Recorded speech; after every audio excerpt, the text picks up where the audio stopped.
any of you pros out there have any suggestions on things that we can do differently to make it work better, definitely let us know. They're probably going to tell us we need to get a better tablet. Probably. And we're not going to, by the way. This is Bubba's Garage. We do the best that we can with what we got. And this is what we got. So this is what we decided to use.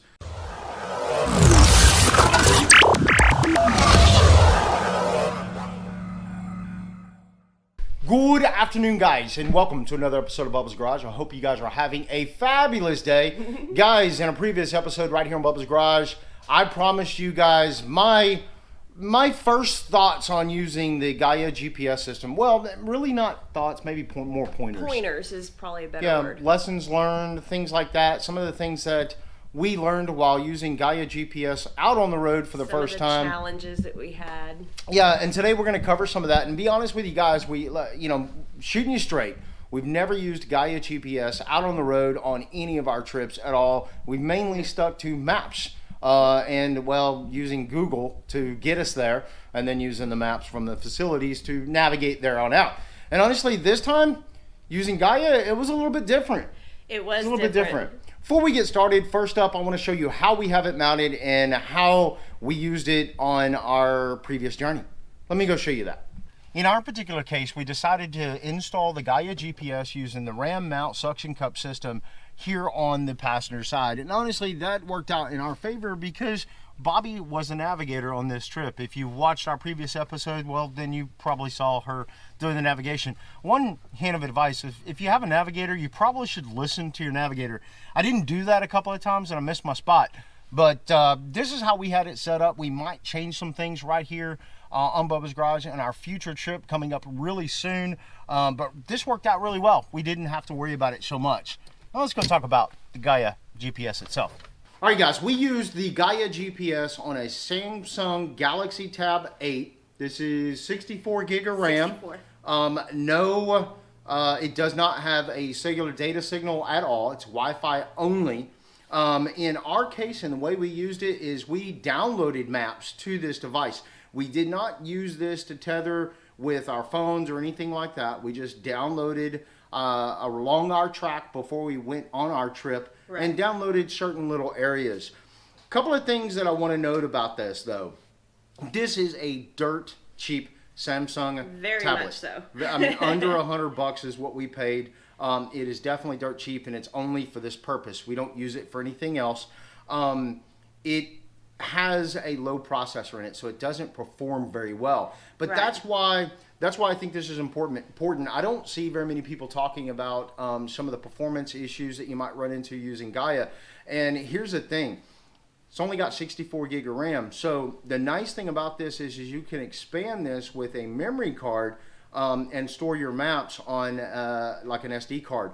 We did not do that on this trip. Not for this trip. We didn't find that out until we already came back. Yeah, when we got back, we got notifications on the tablet that the storage was full. And it ran like crap. And that's when we realized, hey, it was time for us to install another memory card and download all our maps to the memory card, which so far has worked out really good. Stay tuned right here on Bubba's Garage. We'll find out how well that works out in a future episode as we continue our journeys.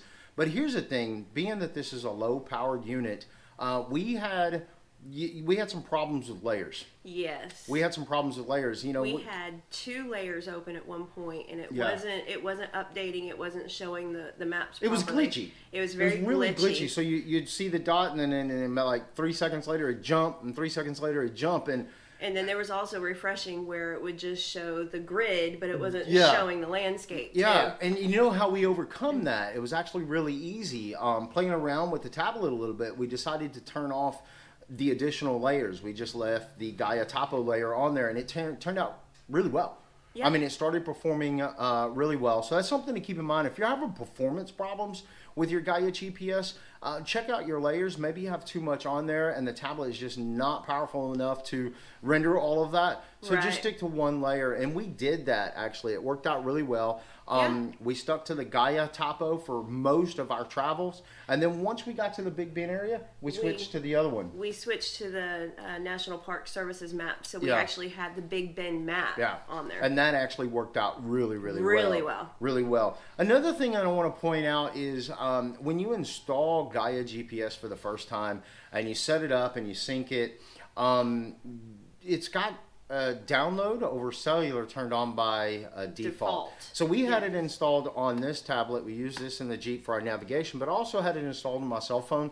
And I figured that would be a good backup plan just in case I had problems with the tablet, right? Bad idea. Bad idea. We woke up overnight in one particular place and it downloaded like 2 to 4 gig overnight. Not saying that that's a bad thing, but it's something you should probably keep in mind. If you don't want it to do those things and use up your data, you might want to turn that off. By default, it is on. So definitely check that out. All right, so the next thing I want to talk about is syncing and deleting. The Gaia GPS system works out really well with the sync. It syncs across the board. Everything that it's installed on, yes. Everything it's installed on, it syncs across the board. Now you can turn some of those syncs on and off and all that works out really well. But here's the thing. Once I had too much on here, I decided to go in and delete one particular map. It didn't work out so well. No. It didn't work out so well at all. And I did the exact same thing on my cell phone. And guys, keep in mind, I use a Pixel 2. Google Pixel 2 cell phone. It's not low powered at all. It's pretty decent. And deleting those maps from my cell phone didn't really work out that well at all either. In fact, on the tablet, when you tried to delete it, actually crashed the app a couple of times. It did. It did. And honestly, the best solution that I found to that was just uninstall the software and deleted all the maps and everything automatically. And then you just make sure that you go into your cloud if you have subscription and you turn off those syncs. And then when you reinstall it, it won't sync those because they're turned off. So, you know, I'm not going to say that there is an issue syncing. I'm just going to say that in this particular instance, I just had problems removing some of that data. It just, I don't know if it's delayed, lagged, or maybe the app itself doesn't work well with the deleting. I don't know. We're going to find out here really soon when we take our next trip and how well that pans out for us. But in this instance, it just didn't work out really well at all. No.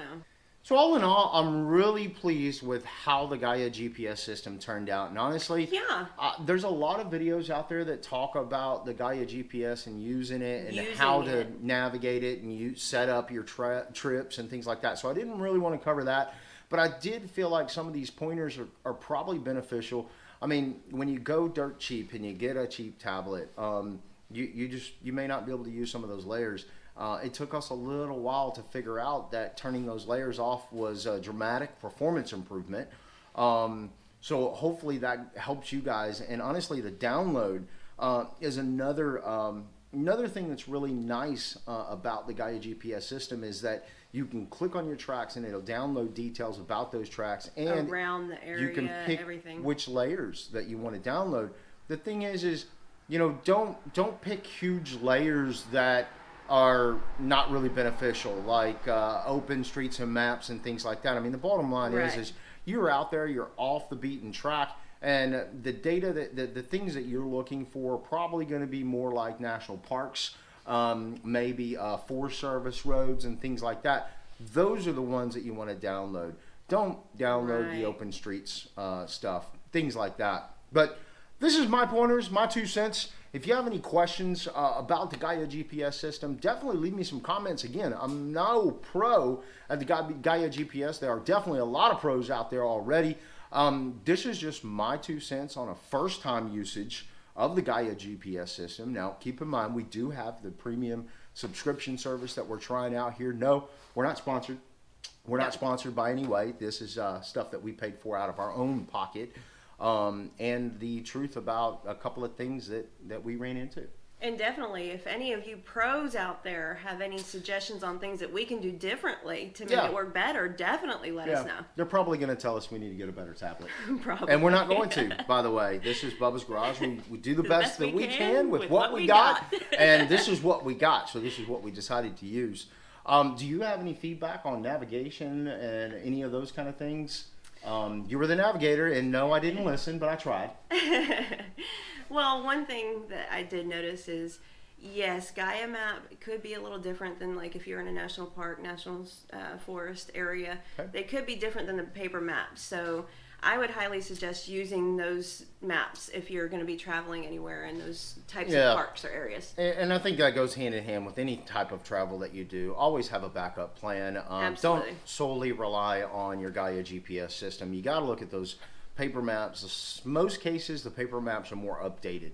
So just keep that in mind. I mean, we had the Big Bend National Park map, paper map, as well as the one on Gaia GPS, and the paper map had some things that the Gaia didn't, and vice versa. So definitely keep that in mind. Guys, I hope these pointers help some of you guys out there get your navigation set up, and honestly, get out there and get on some of those roads a little bit less traveled. So guys, if you like this video, do me a favor, give me a huge thumbs up, and if you really like this video, stick around and find out what happens next right here on Bubba's Garage. Please subscribe, and until next time, we'll see you on the flip side. Good night, everybody. Good night.